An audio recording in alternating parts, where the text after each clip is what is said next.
The Mount Washington Auto Road welcomes you to the heart of the White Mountains, where you're about to embark on an adventure to the highest peak in the Northeast. This is the birthplace of legends, and you'll be following a path that leads through time and winds its way through woods and weather extremes. At the summit lies the Mount Washington State Park, where you'll see the home of the Mount Washington Observatory and the historic Summit Stage Office, the building where a world record wind speed was recorded in 1934. More about that later.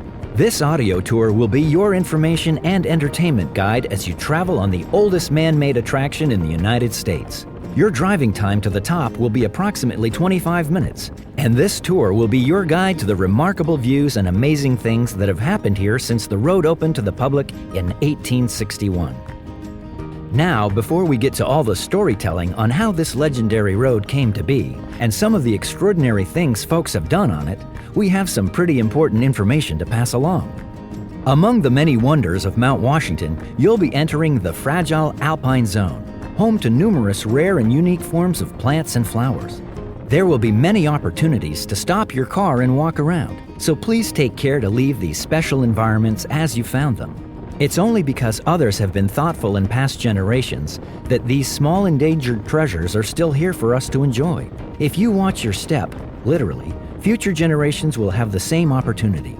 Please only walk on the gravel trails and not on any vegetation.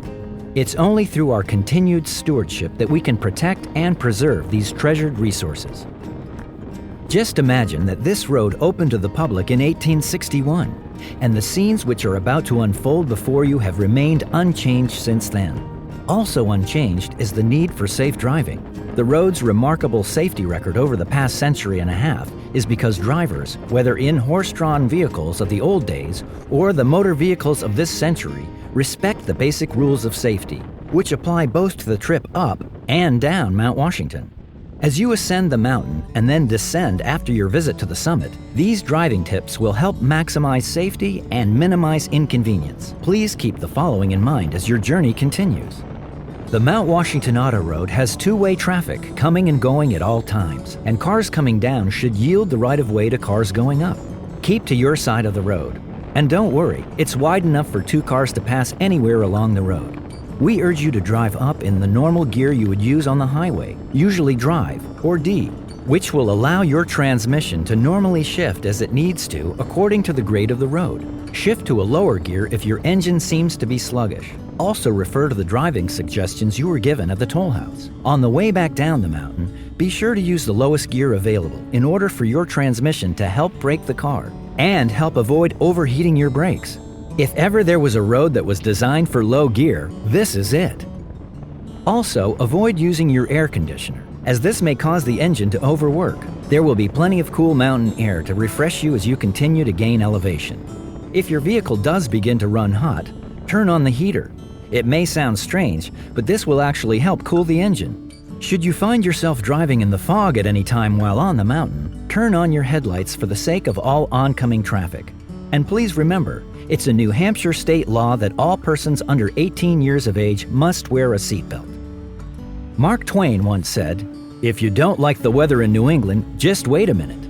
Well, he must have been thinking of Mount Washington when he made this famous statement, because things can change quickly and dramatically around here. Depending on the road and weather conditions, you should maintain a speed of approximately 15 to 20 miles per hour. However, your actual speed will depend on the current traffic flow and the prevailing weather. If it seems like you're holding up cars behind you, please be considerate of others and stop at one of the many pull-off areas to allow them to pass. If for any reason you need assistance while on the road, flag down one of our white and green road crew pickup trucks or guided tour vans. Our drivers will be happy to help you in any way. Now, let's get to some storytelling about this amazing place. The creation of our Road to the Sky all began back in 1853. When the New Hampshire legislature granted a charter to General David O. Macomber to build an 8-mile road to the summit.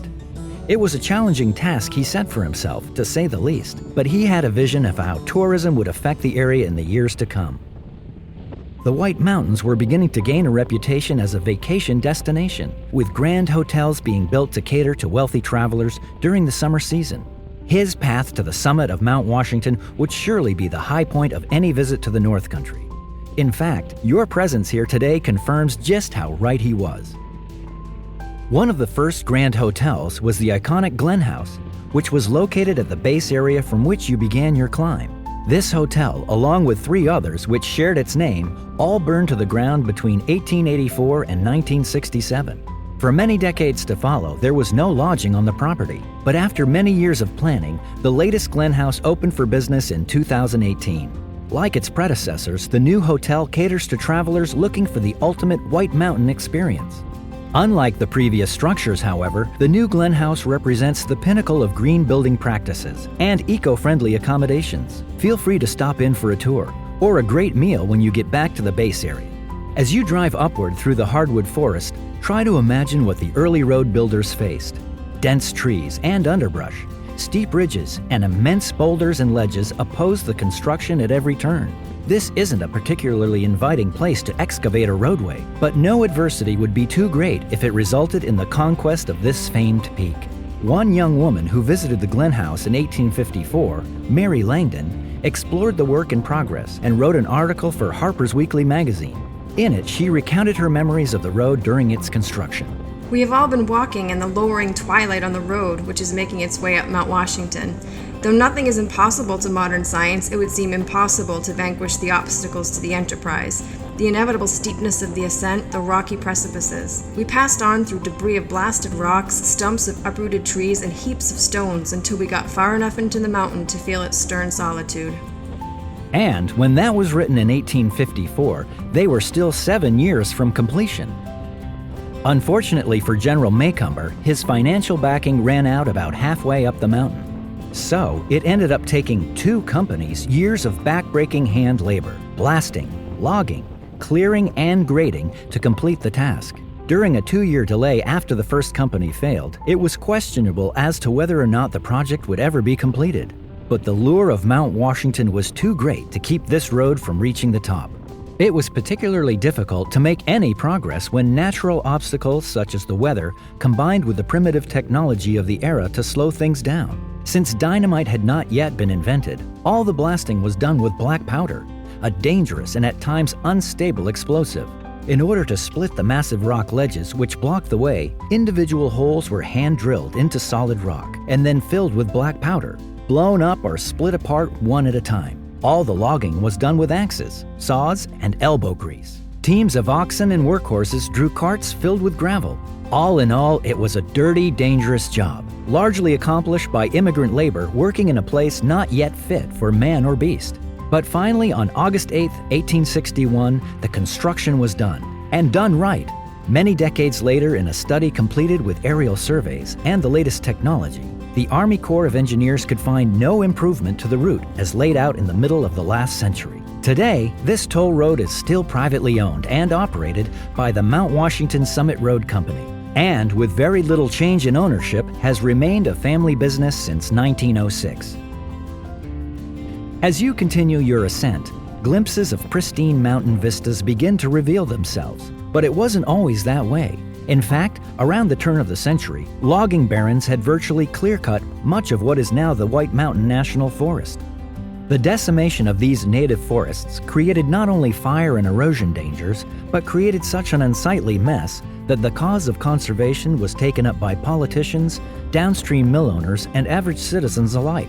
As a result, the Weeks Act of 1911 established the White Mountain National Forest, among many others. These mountains remain protected today and stand as a reminder of the natural beauty of the wilderness. It's ironic, though, that it took the near destruction of everything that you see around you to motivate the effort to save it. Thankfully, what you see today is remarkably similar to what the first adventure seekers found in 1861. It was called the Mount Washington Carriage Road in those days, and there were as many as 25 mountain wagons and 120 horses in service each day of the season. These mountain wagons were specially designed and constructed for the carriage road by the Abbott Downing Company in Concord, New Hampshire. This company manufactured the famous Concord stagecoaches, which aside from being shipped worldwide for use in commerce and transportation, were used in practically every Western movie ever made. The carriage road mountain wagons were pulled by 6 horses and seated as many as 12 passengers. A typical trip took about 4 hours up, And though no one was in a rush in those days, passengers were at times asked to assist with one task.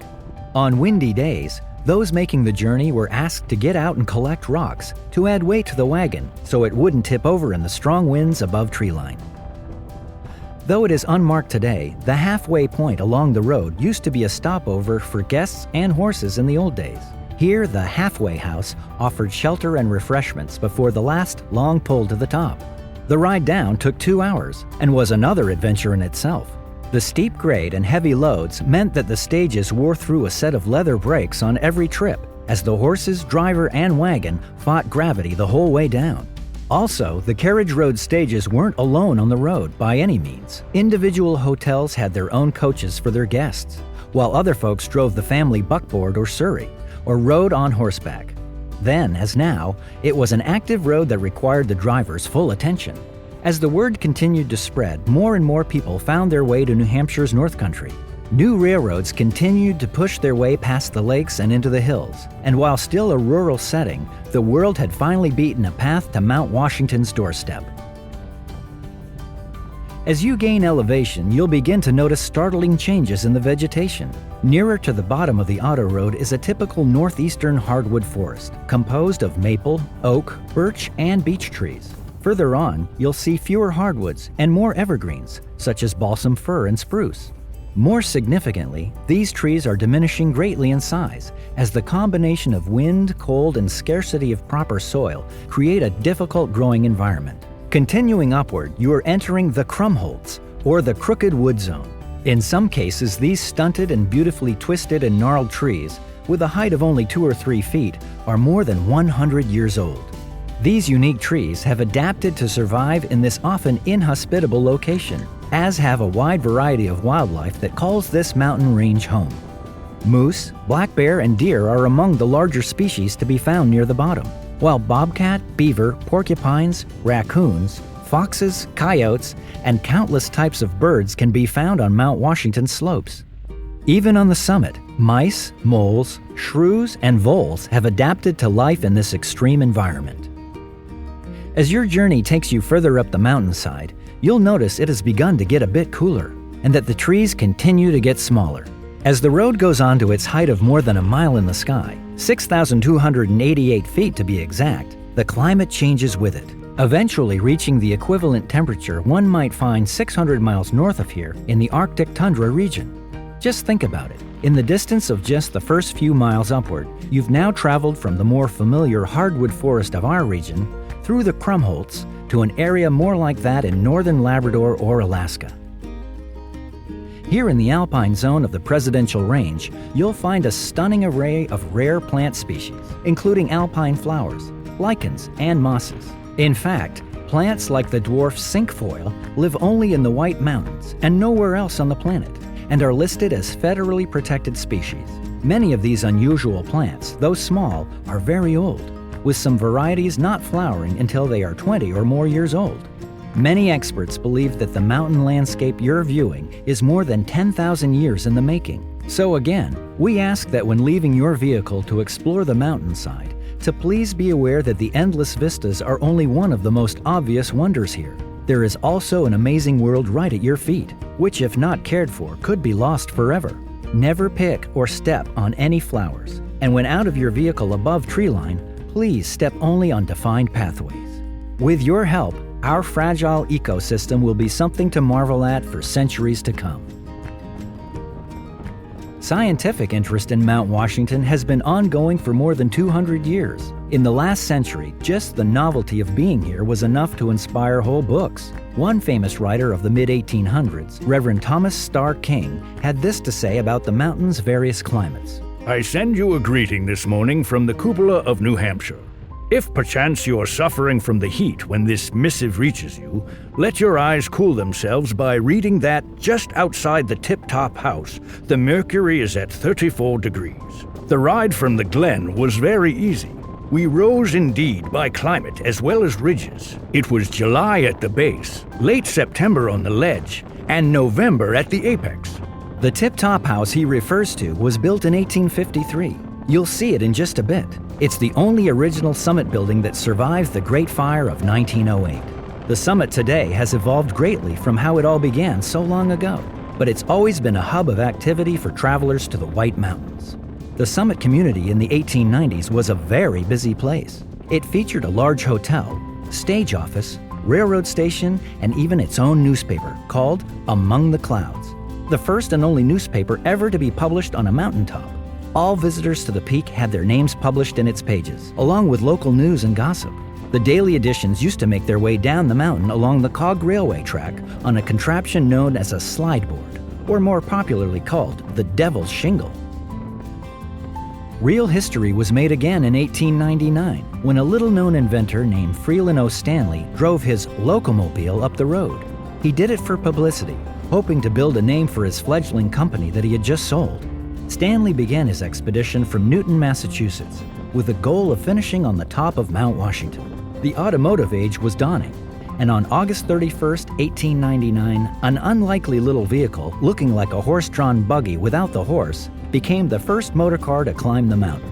As noted in Flora Stanley's account of the adventure, their journey received more laughter than laurels, as motor vehicles were still a virtually unknown sight to the general public. The amazed responses of the villagers along the way, combined with the success of the Mount Washington ascent, proved the value of this well-conceived publicity stunt. But few realized that Stanley's vehicle was the first of many that would follow, and that a new age of transportation had begun. Even F.E. Stanley himself, F.O. Stanley's twin brother and partner, wasn't sure of what the new invention would be capable of.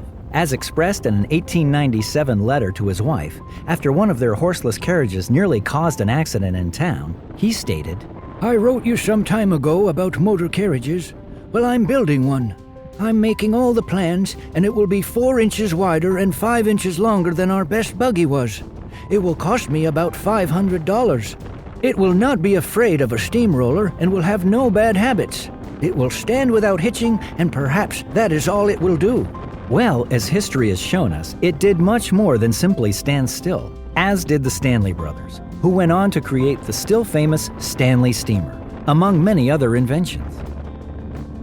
You will soon be approaching the summit. If it's a clear day, you're enjoying some of the most magnificent views to be found anywhere in the United States. If it's not a clear day, then you are truly learning what it means to be among the clouds. In either case, the summit community welcomes you.